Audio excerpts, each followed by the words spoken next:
যদি আপনি মনে করেন টি শার্ট বা জামার প্রিন্টিং ব্যবসা করে ভালো আয় করা সম্ভব, তাহলে এই ভিডিওটি আপনার জন্য। আপনারা দেখতে পাচ্ছেন কিভাবে এই কাজটি করা হচ্ছে। এই কাজ শুরু করতে প্রথমে একটি প্রিন্টিং মেশিন কিনতে হবে, যার দাম সাধারণত 15 থেকে 20,000 টাকার মধ্যে থাকে। এরপর সংগ্রহ করে রাখা কিছু প্লেন টি শার্ট, জামা, ক্যাপ বা যে সমস্ত পণ্যের উপর আপনি ডিজাইন প্রিন্ট করতে চান সেগুলো জোগাড় করুন।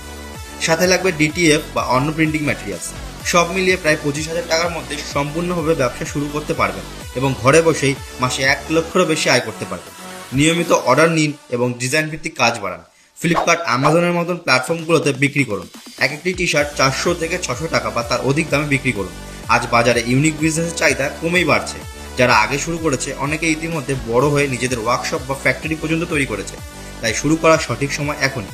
কিভাবে এই ব্যবসা শুরু করবেন, কোন মেশিন নেবেন, কোথা থেকে সংগ্রহ করবেন এবং প্রফিট বাড়ানোর কৌশল, এসব তথ্য আমরা একে একে আপনাকে জানাবো। এসব জানতে চ্যানেলটি ফলো করুন এবং কমেন্ট করে জানান। আমরা আপনাকে মেশিনের লিঙ্ক সহ ব্যবসার সম্পূর্ণ গাইড প্রদান করব।